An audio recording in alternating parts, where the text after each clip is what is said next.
Ako po, breaking news, may panibagong nag-leak na naman na video ni Marcos Jr.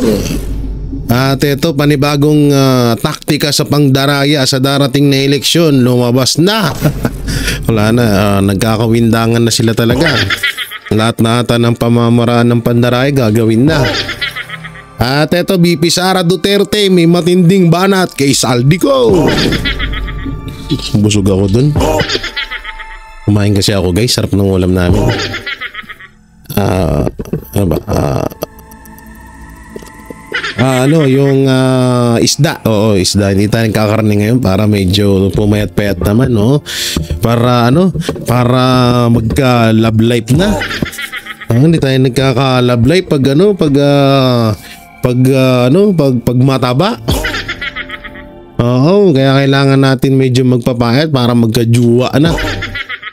Masyado na tayong gurang. Wala ganun talaga buhay-buhay pag mataba ka, ayaw ka nila. Pinagpapalit ka, charot. So kaya medyo isda-isda muna tayo, no, para magka-abs ulit. Miss ko na yung abs ko eh. Nung may abs ako, halos 5 jowa ako nun. Ngayon wala na tayong yun, wala. Tumatatanda na ata akong binata. Oo, wala tayo. Ewan ko, may nagtatry tayong mangligaw kaso yung niniligaw natin medyo pakipot. Oo, taba kasi. Kaya kayo magpapayat kayo, hangs yung magka-jowa. So ito na nga, pag-usapan natin itong mga matitinding banat ni Vice President Sara Duterte dito sa mga anti-Duterte. At itong leaked video ni Marcos Jr. ilalabas din natin ngayon. Ngayon mismo to dito sa video na to, kaya abangan nyo yan. At yung panibagong pangdaraya ng Comelec hindi ko alam kung alyansa, sino pa ba kalaban ng mga Duterte? Panibagong strategy or pamamaraan ng pandaraya ng mga hinayupak. Eto, mapapanood nyo rito ngayon. Grabe, wala na talaga silang lahat na lang talaga gagawin nila. Ang dami nilang paraan para lang kasi alam nyo dito natin talaga mapagtatanto na sobrang lakas ng Duterte senatorial candidate. Kasi halos lahat na talaga gagawin ng mga kalaban para lang para lang po makasure sila na mananalo sila. Kasi una-una, kapag hindi po kasi nanalo ang Alyansa Bagoong Pilipinas, ang baho naman ang pangalan niya.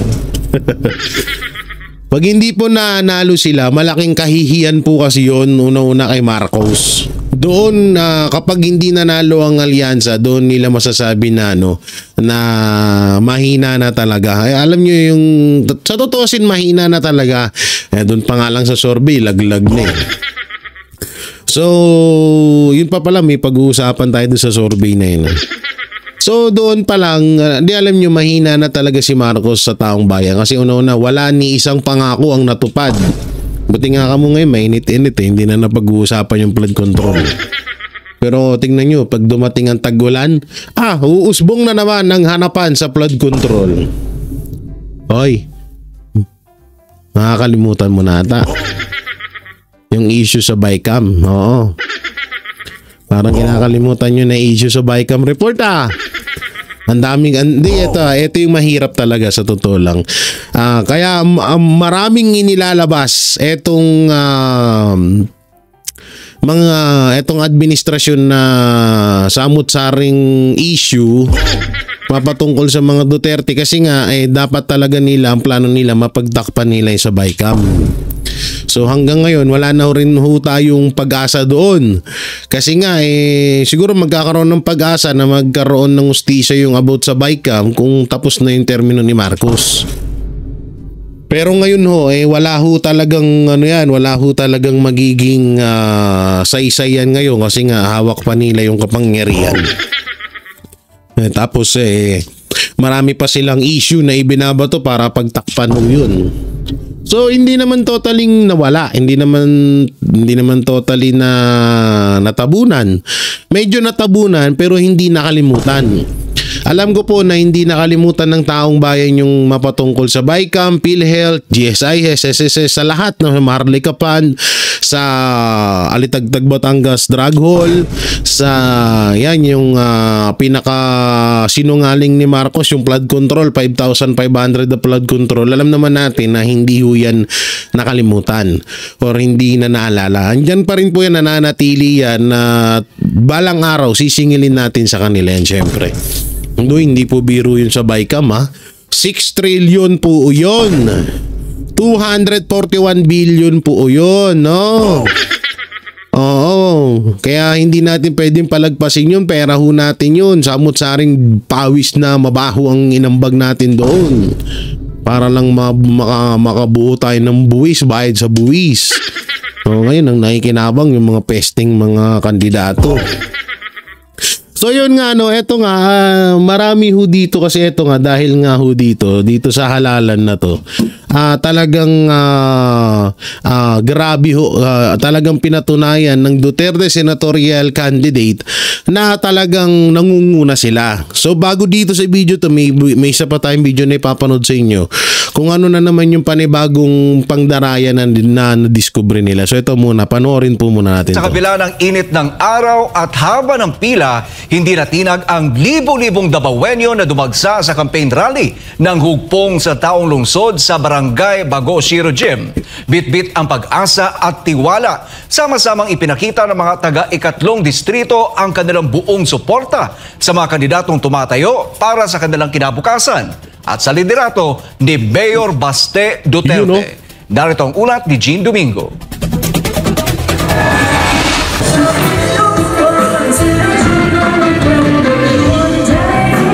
Baka makapiright tayo. Sayaw-sayaw po sila. Hala, sige. Kahiyawan at makukulay na placards. Itong sumalubong sa bawat hakbang ng libo-libong taga-suporta ng hugpong ng taong lungsod sa Barangay Bago Shiro sa Davao City. Parang pista ang atmosphere habang isa-isang lumantad ang mga kandidato ng ikatlong distrito. Ipinaabot ang kalang plataforma at panawagan para sa mas progresibong Davao. Para sa elementary. Kasama nila si Mayor Baste Duterte na buong tapang na muling pinagtibay ang kanyang suporta. Hindi lamang sa lokal na hanay kundi maging sa mga senatorial candidates ng PDP laban. Isang patunay ng kanyang paninindigan at paniniwala sa direksyong kanilang tinatahak. Sa naturang pagtitipon, isa-isang ipinakilala at nagsalita ang mga lokal na kandidato sa ikatlong distrito. Attorney Sweet Advincula, Jopek Baluran, Abay Bargamento, Depot Clarion, Mirna Dalodo Ortiz, Rodolfo Mande, Petit Principe, Alberto Ungap, Dr. Enzo Villafuerte, Dr. Potpot Villafuerte, at Rachel Cizobrado. Kasama rin sa pagtitipon ng kinatawan ng Puwersa ng Pilipinong Pandagat o PBB Party List na number 2 sa balota. Isang grupo kilala ko to nagsusulong ng kapakanan ng mga mangingisdang Pilipino sa loob at labas ng bansa. Hindi rin nagpahuli si 3rd District Congressman Isidro Ungap na kilala sa kanya mga inisyatibong nakatutok sa lokal na kaunlaran. Ipinakilala rin sa entablado si Sebastian Baste Duterte, number 3 sa balota bilang Vice Mayor, at ang dating Pangulong Rodrigo Roa Duterte na number 2 sa balota bilang Mayor ng lungsod. Isang matapang na pagbabalik sa lokal na pamahalaan. Paggapat 11 mga kandidatong konsehal sa ilalim ng hugpong ng taong lungsod para sa ikatlong distrito, mariing paalala ng kampo, 8 lamang ang dapat piliin sa balota. So yan eto dito tayo yan. Kasi kaya ko to pinapanood sa inyo. Eto lalong-lalo na sa Davao. Hindi po porket na nasa Netherlands si Pangulong Duterte, hindi na, kanselado na po ang pagtakbo niya bilang mayor sa lungsod ng Davao.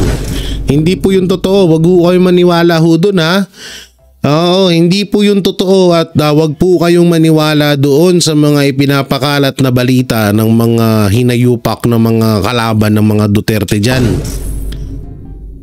Tuloy pa rin po ang pagtakbo ni Pangulong Duterte bilang mayor ng Davao. O baka sabihin niya alam nyo, subok nyo na ang mga Duterte, hindi nyo na kailangan magdalawang isip po dyan. Andyan pa rin naman po si Mayor Baste. Kaya kayo po ay wag po kayong magpapatinag, wag po kayong magpapaniwala sa mga fake news po dyan, no? So ito po yung sinasabi ko sa inyo na panibagong taktika ng mga kalaban para makapangdaya sa darating na halalan. So eto, Oplan Hurus kung tawagin. So ano ba tong Oplan Hurus na to? Kasi nung kamakailan lang ay mayroong na balita at nag-viral doon sa online voting sa mga OFW na kapag ikinlik nila yung kanilang binoto, iba po yung lumalabas. At yung mga lumalabas, yun po yung Alyansa Bagoong Pilipinas. At yung iba nga doon yung mga makakaliwa. So ito po, panoorin natin ano ba tong Oplan Hurus na to. May reaksyon ang Duterte Senate slate sa isang leaked document na umunoy naglalaman ng campaign strategy ng Alyansa para sa Bagong Pilipinas. Nakasaad sa dokumento ang Oplan Horus na layong pabagsakin ang mga Duterte at ang kanilang mga kaalyado. Si Jason Rubrico sa balita. Patingin.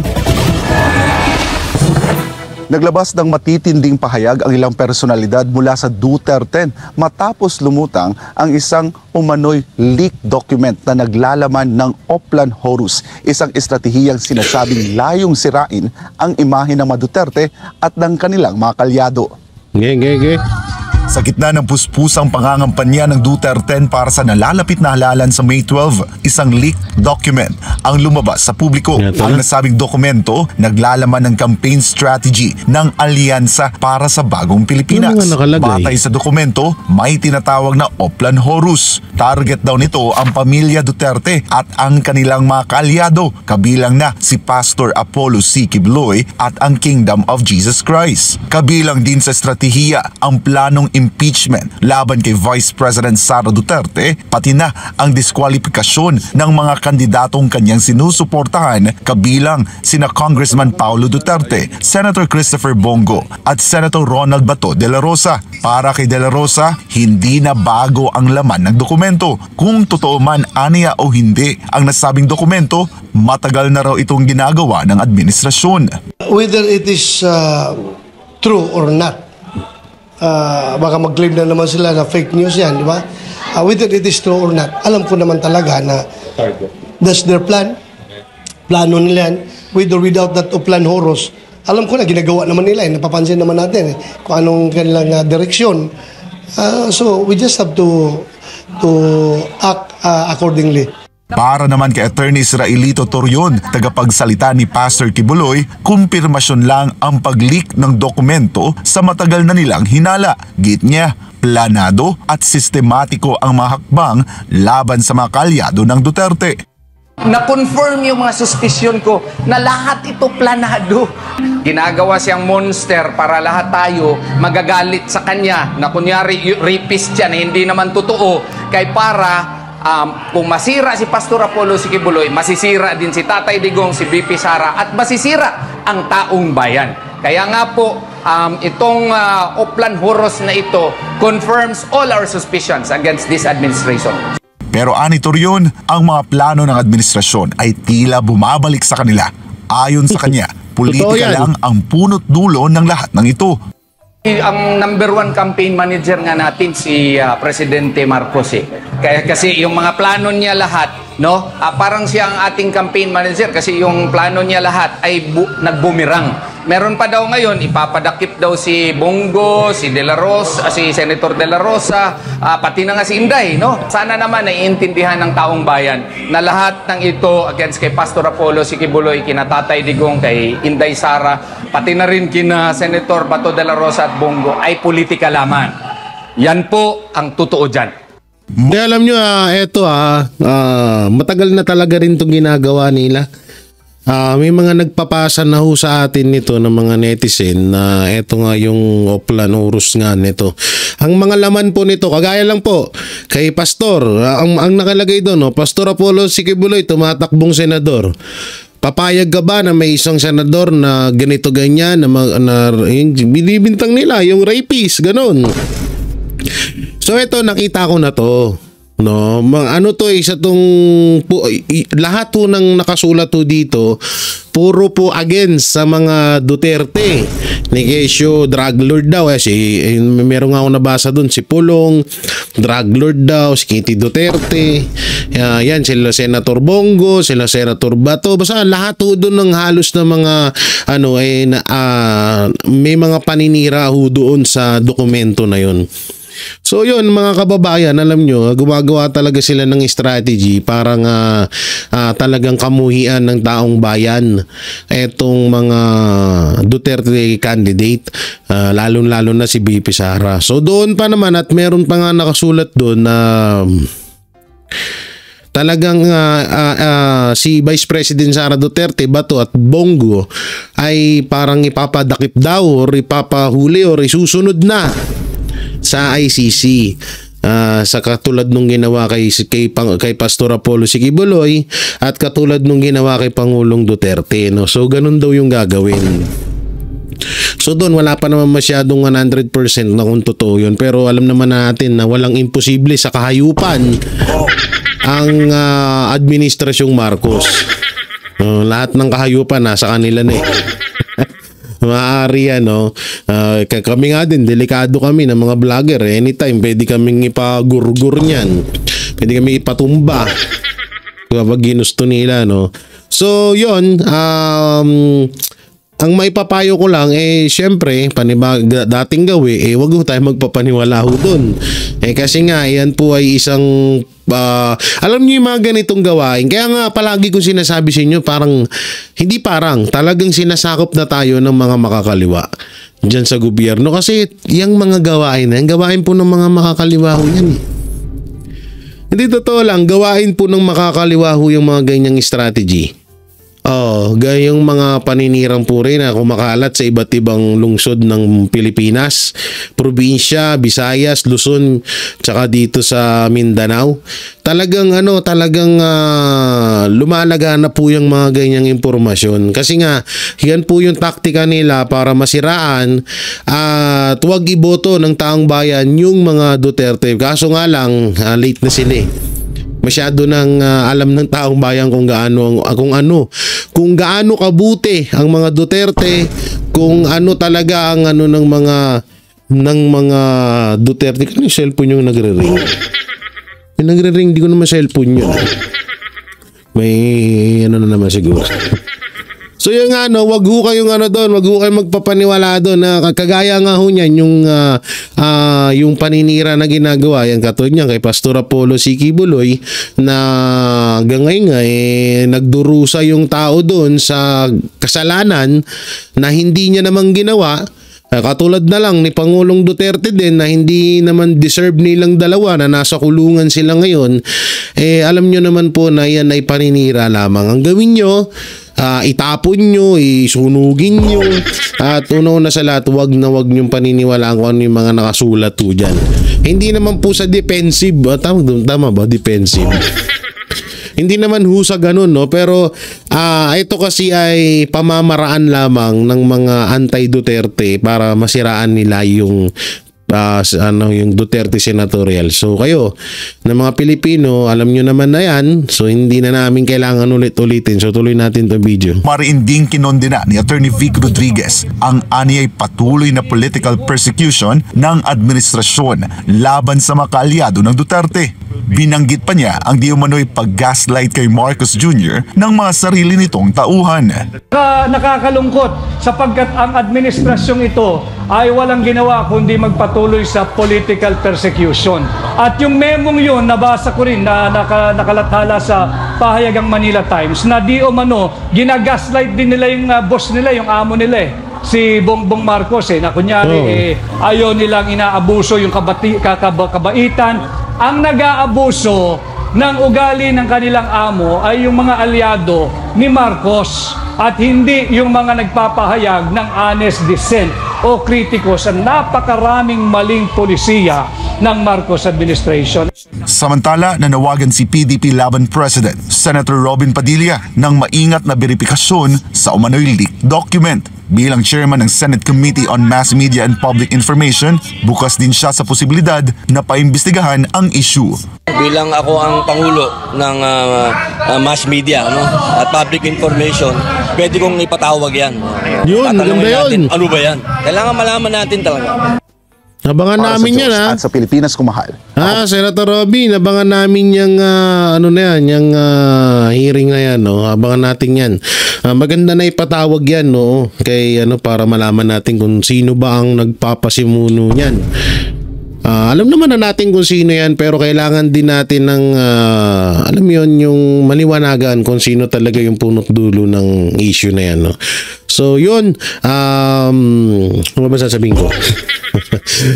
Uso na to talaga, noon pa man ginagawa na to, lalo't ikaw ay kalaban. Pero ang pinaka naging malinis nga lang talaga na halalan sa kasaysayan ng Pilipinas ay yung panahon ni Pangulong Duterte na siya ay naging presidente. Yun talaga, wala talaga nangyaring dayaan noon. So yun nga, ang rito nasa desisyon naman na ho natin at na tayo ay natuto naman na, siguro naman na natuto naman kayo anak ng teteng, baka hindi pa kayo natututo. Siguro naman natuto na kayo na hindi na kayo kailangan paalalahanan pa na paulit-ulit, straight lang tayo sa PDP, wag na kayo magpabudol. Diba? Hindi na siguro kailangan ulit-ulitin pa, matatandaan na kayo, mga buhulin na kayo, ha? Oo, naku po, bahala talaga kayo kung kayo ay lumihis pa, nasa sa inyo na yan. Samantalang panoorin naman po natin itong panayam ni Vice President Sara Duterte. Oo, mapatungkol sa kanyang isang speech. Sa kanyang speech mapatungkol kay Pangulong Duterte. Sa panoorin natin. Duterte, kung saan man ako pumupunta, nangungumusta sila lahat. Tapos nagpapasabi pa sila, kanina, meron ilan dyan sa likod na pakisabi kamusta kay Tatay Digong. Kahit hindi ko siya kilala, lagi yung mga tao, hindi ko kilala sa pangalan, sinasabi nila, pakikumusta kay Tatay Digong. Ayun. Siya po ay nakakulong. Anak po ako ng nakakulong na at okay naman siya. Madami din ang nagtatanong, kamusta na si Tatay Digong? Sinasabi ko lagi, okay naman siya. Ang problema lang ay hindi siya marunong maglaba, magluto at maglinis ng kwarto. Dahil yon ay ginagawa sa kanya lagi ng mga asawa niya. Madami pong asawa ang aking tatay. mga asawa talaga. Ito yung alam nyo, ito yung isa sa nakakatuwa na banat pa noon kay Pangulong Duterte, yung maraming asawa. So yan naman yung banat na yan na hindi naman din yan tinatanggi ni Pangulong Duterte, no? So yan na lang din kasi nasisilip din sa kanya. So yun nga, yun lang ang mahirap nga daw. Natawa ko doon sa banat ni Vice President Sara. Kakulit talaga nito nitong mag-ama na to, no? So play. Nakita niyo yun si Kitty? Kitty, yung maganda ko mga kapatid. My future wife, charot. Diba po yung nanay niya? Kasalukuyan po, dalawa yung girlfriend na nandoon nag-aantay na makalabas si Pangulong Rodrigo Duterte. Wow! Pogi! Sana all. Ma'am, hindi daw nila kinidnap yung hindi daw nila kinidnap si Pangulong Rodrigo Duterte. Hindi daw kidnap ang tawag doon. Sige, okay na lang. Hindi na kidnap ang tawag doon. Ang tawag doon, ninakaw nyo sa amin. Boom! Ninakaw nyo sa amin si Pangulong Rodrigo Duterte. Dahil siya ay propriedad o property ng syudad ng Davao. Dahil siya ay magiging mayor namin doon at kinuha ninyo siya at ninakaw ninyo dito. Eh ma'am, hindi daw kidnapping yan eh. Nakawan na lang. Ninakaw ninyo sa amin. So mga nangangumusta,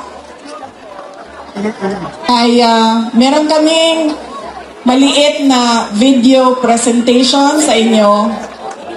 Sigurado ka ba ma'am na hindi ka aalis?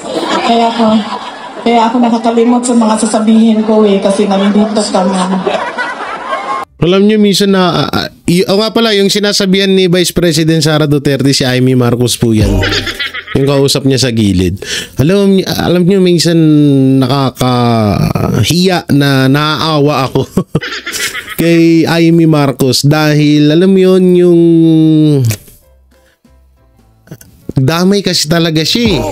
Damay siya kapag sinabi ang bangag, adik, na parang wala siya ayos ang presidente, tapos siya nandun, alam mo yun, parang masyadong ang weird talaga, promise. Di ko alam kung paano kinakaya ni Amy Marcos makipagplastikan talaga. Hindi ko talaga alam, sobra. Ayan o, nandiyan siya sa gilid. Ang advice ko lang talaga sa iyo sa panahon na ito at sa darating na mga araw ay magpalit ka na po ng apelido mo. Magpalit ng apelido. Ay, sorry, Romualdez pala ang middle name mo. Ang harap-harapan siya, pinahiya ni Vice President. Kaya yun Tangina, ginagawang laruan na lang si Amy Marcos. Ito sorry ginagawang laruan na lang si Amy Marcos. Nakakaya ka. Para lang sa gagawin kang laruan. Ay. Oo, kahit magkaibigan kayo, parang ang pangit. Bagay, totoo naman yun. Hindi naman kailangan ng itanggihan kasi Amy Romualdez Marcos talaga ang middle name ni Amy Marcos saka ni Marcos Jr., diba? So, nakakaano lang, parang ang weird lang, no? Okay. Sabi ko nga, matino na tao, si Senator Amy Marcos. Noong isang araw, nasa ferry ako sa Toledo, Cebu. Patawid kami papuntang San Carlos City sa Negros Occidental. Tumawag sa akin si Pangulong Duterte. Sabi niya sa akin, idiretso ko na daw na sabihin sa inyong lahat ay nakikiusap na iboto ang 10 kandidato ng Duterte. Diretso. Mamaya, ma'am, idagdag kita. Sandali lang.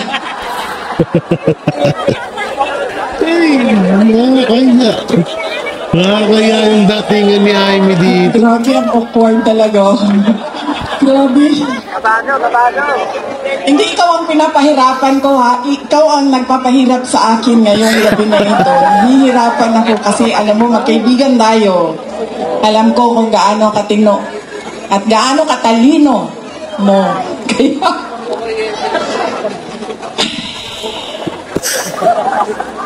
ang hirap talaga nung kasi pag binanggit mo ang Marcos, damay pa rin siya. Ang masama kasi niyan, sumasama siya. Ito pa kasi sinasama, BP Sara. Kasi bisan magpaiwan siya amo. Ikaw tuloy nahihirapan dyan,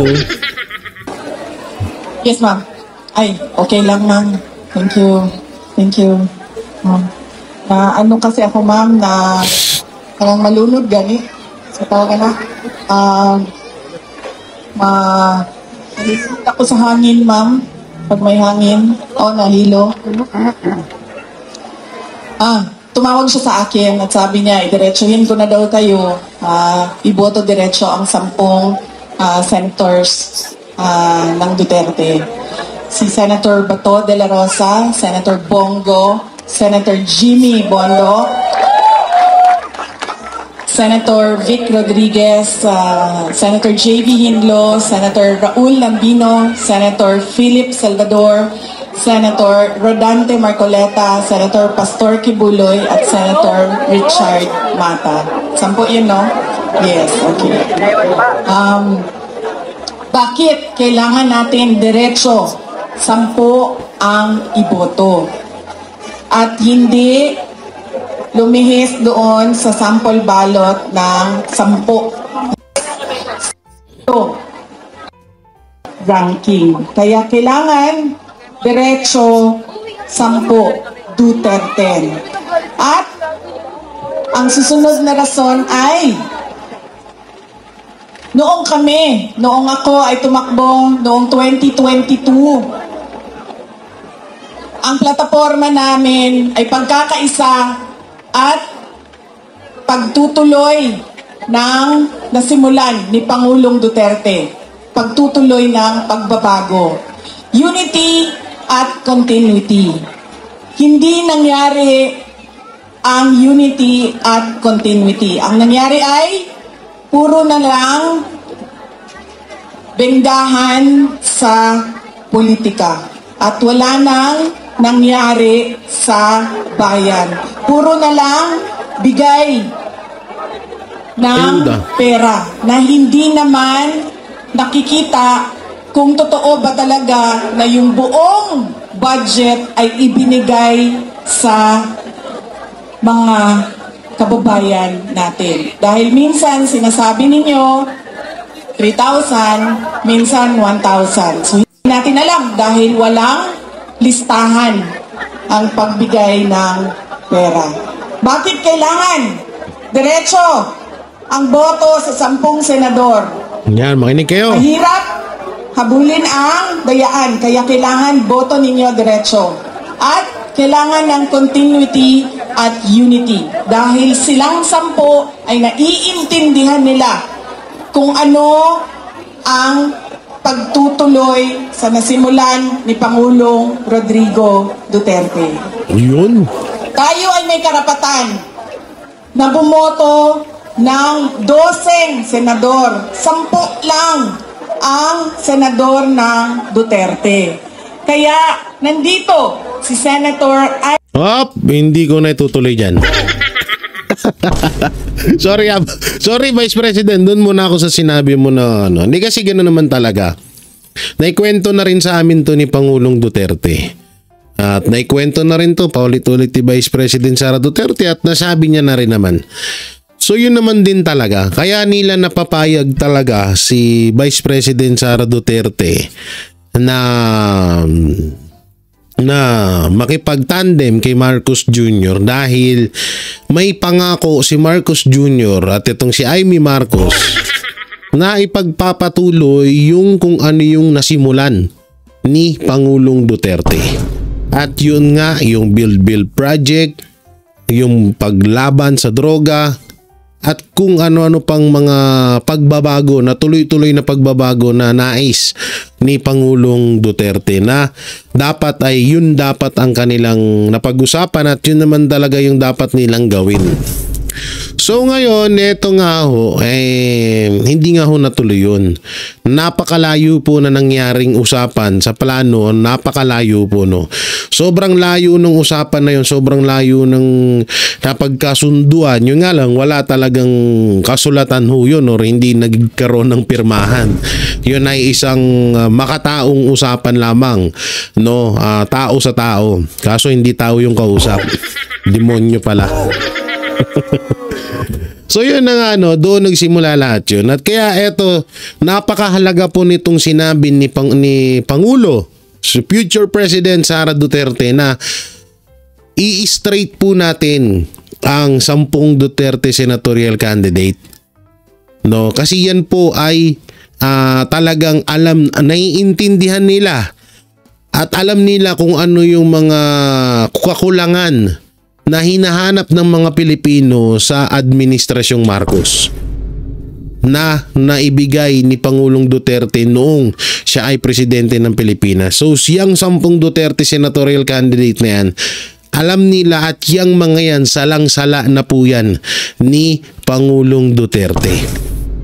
Kaya po no, yan yung hinihiling. So yung may dalawang bakante doon, eto po ulitin ko, hindi ko naman sa sinasalungat si Vice President Sara Duterte, pero sa akin mas maganda kung 10 lang ang maiboto, at least may chance na makapasok lahat ng mga Duterte senatorial candidate. Yun yung opinion ko dito sa kanyang sinabi. Doon po sa kay Amy Marcos, yan na natin. Dito naman po tayo sa banat ni Vice President Sara Duterte. Dito kay Saldico, panoorin po natin. Anytime. Ano po sabi niyo po sa mga ating mga katunggali po sa iba pang larangan na ito pagtatakbo ng kandidato po? Yung mga katunggali po natin sa ating pagkandidato sa iba pong kumakaaway po sa inyo. Hindi naman ako kandidato ngayong eleksyon na ito, kaya ang ginagawa ko lang ay nagpapaalala lang ako sa ating mga kababayan sa mali natin na ugali sa pagpili ng ating mga leaders. Unang-una, yung mga galing sa malalaking political families. Pangalawa, yung pagbibigay natin ng ating pagkatao para sa pera at para sa pagpili ng boto. At pangatlo, yung hindi na natin tinatanong dahil kung sino lang yung naaalala natin na napasaya tayo, napatawa tayo, sumayaw at kumanta noong kampanya, yun lang yung naalala natin. Hindi na natin tinatanong ano ba ang pangako ng kandidato na ito noong siya ay tumatakbo. Ang halimbawa na lang dyan at alam na nating lahat ay tulad nung nangako ng 2022 si BBM na 20 pesos per kilo ang bigas. Nakalimutan ng 3 taon yun. Ngayon may halala na naman 20 pesos per kilo ang bigas na naman ang usapan at sinasabi ng administrasyon. So yun yung mga paalala ko. Dapat pag-uwi natin yung ugali natin na sa pagboto para meron tayong nakikita ng mga bagong leaders at meron tayong nakikita na pagbabago sa ating bayan. Last question please, last question. Decision of you to go to earth ng mga house elements like Joel Chua and kahapon kay Congressman Valeriano. Is it deliberate? And bakit yung mga district na yun yung pinuntahan?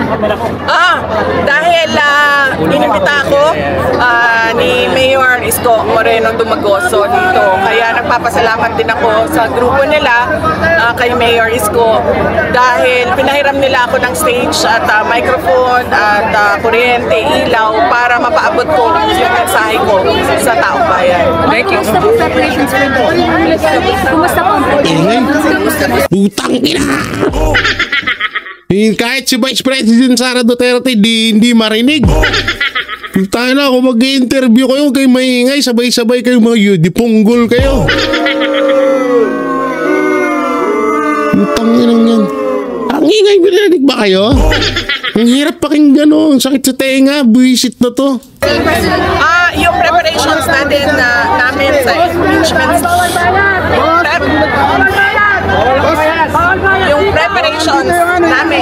sa impeachment case ay nung pagdating ko galing nag-meeting kami. Nagsisigaw, bawal bias. Baka may dumating na reporter na bias. Yeah, si Maris sumali. Ay, lako kawawa yung mga reporter. Ng mga abogado at inisa-isa namin yung mga articles of impeachment at inisa-isa din namin yung mga witnesses na kailangan namin para sa pagdepensa noong kaso. Last question, Red. Last question. Sorry po, ma'am. Ma'am, hindi ako nakatanong sa inyo, ma'am. Ma'am, ano? Meron kayong do not vote list, shooting of party list. Ano yung mga party list na hindi ko, ma'am? Iyan ko man yung wag iboto, ma'am. Ay, nako. Yan na, ito daw yung mga party list na wag nyo daw iboto at ang i-rekomenda ni Vice President Sara Duterte. Pakinggi. Ayan ang sagot ng taong bayan, narinig ninyo. Unang-una, sabi ko nga, tingog. Ingay talaga, grabe.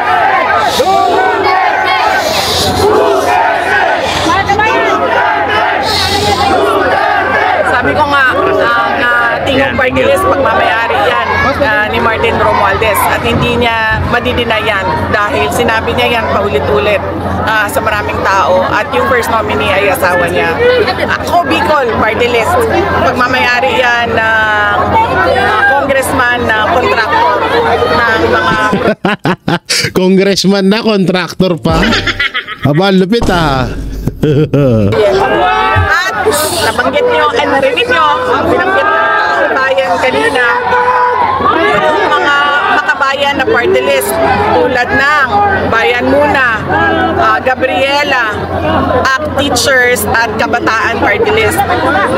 Marami na tayong ebidensya na meron silang kinalaman at meron silang relasyon sa mga NPA at sa CPP, NPA, NDF at alam ng gobyerno yan. No, yan ha. Gabriela, teacher, ACT Teacher party list, Akbayan, yun, yung mga sa mga NPA daw pala yan. Yung Ako Bicol, yan, wag nyo rin iboboto yan. Tingog party list, ako po, yan pa isa. Meron pa dyan yung sa Tulpo, nakalimutan ko yun, ACA ba yun? Tsaka yung isa pa, yung One Pack Man, ako po. Marami dyan, alam nyo, kung ako magsasayta sa inyo, ito pagpipilian nyo to.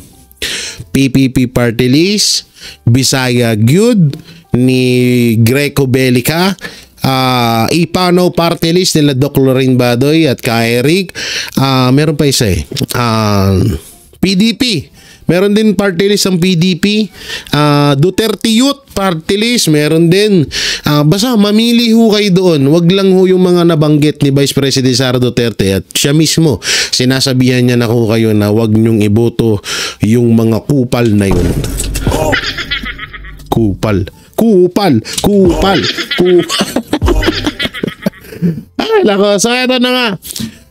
Handa na ba kayo mapanood ang video leaked ni Marcos Jr.? Kayo ba ay nakapolident na? Baka malaglag yung postisyon nyo eh. Kayo ba ay handa na? At kayo ba ay ready na sa mga ganitong larangan na video? Medyo maselan po ito. Medyo hindi nyo ata masisikmura dahil sobrang nakawan po itong video na to. So ito na po, panoorin na natin. Kung pag-uusapan po yung per administration, pwede nyo ho ba kaming bigyan ng overview? Sino ho yung malakas umutang? Sino ho yung medyo tipid? Medyo tipid. ang pinaka-grabing umutang actually, buwanan umutang ng mahigit 200 bilyong piso kada buwan itong Marcos administration. Pinalo pa niya actually yung Duterte administration na kahit na dun sa kasagsagan ng pandemya ay nag-average naman ng 131, hindi naman lang, pero 131 billion pesos buwanan yung inuutang ni Pangulong Duterte. Ang pinakamatipid sa mga nakarang dekada, well, yung pagkatapos sa martial law, si Cory Aquino, nasa less than 6 billion buwanan ang inuutang niya. Pero ang all-time champion ng Pilipinas pangutang, si Pangulong Marcos po ngayon. Yan rinig na rinig nyo. Ayan po yung binabanggit ko.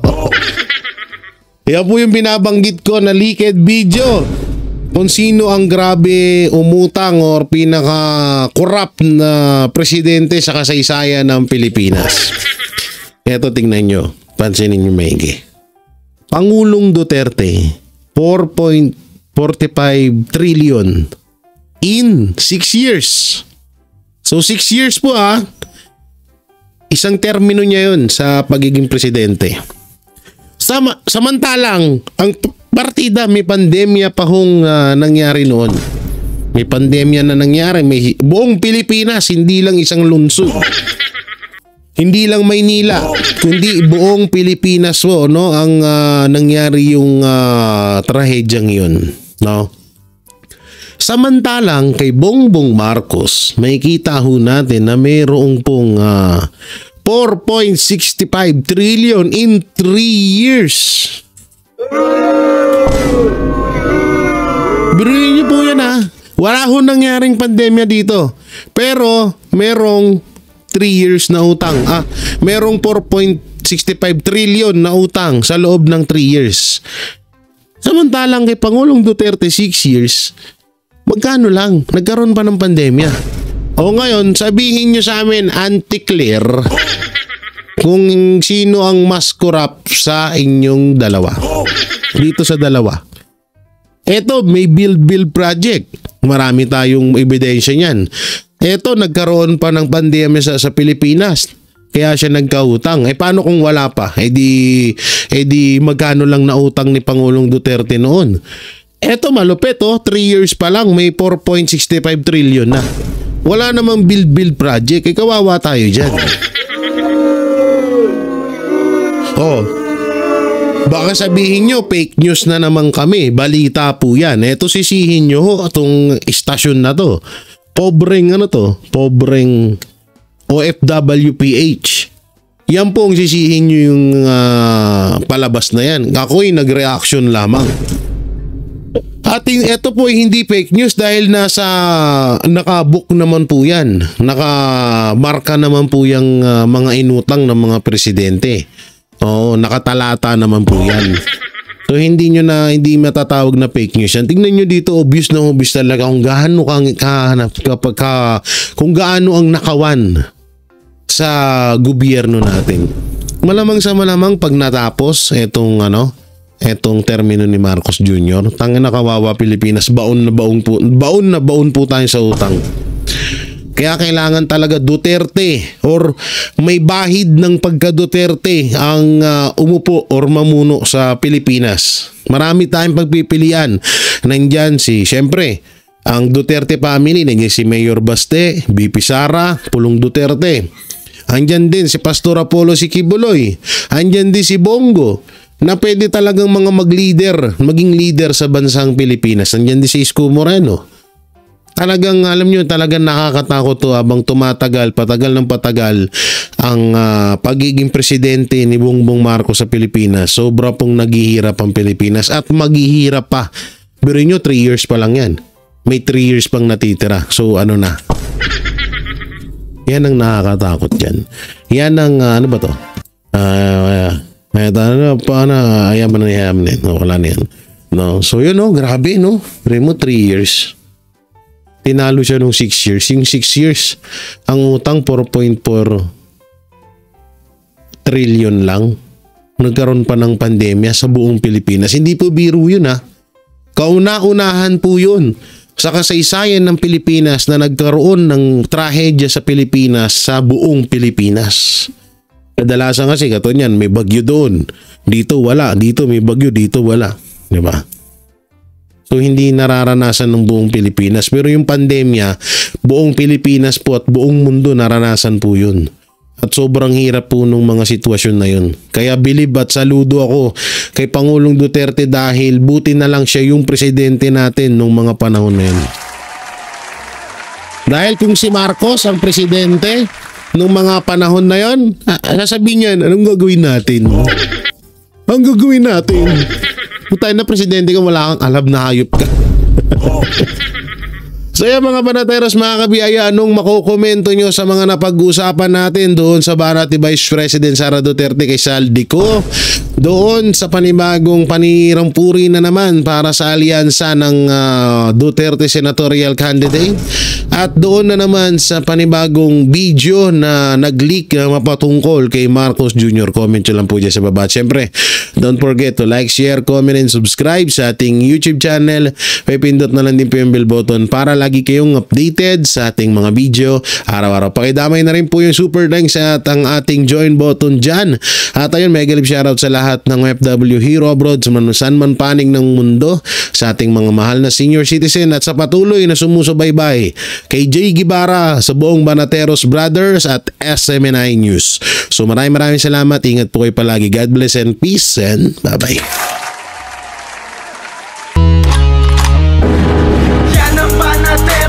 Walang inuurungan. Pag tama palakpakan, pag mali ay babanatan. Yan ang Banateros, boses ng ordinaryong Pilipino. Banateros ay walang makakaawan. Walang inuurungan, Banateros ay tinutulungan.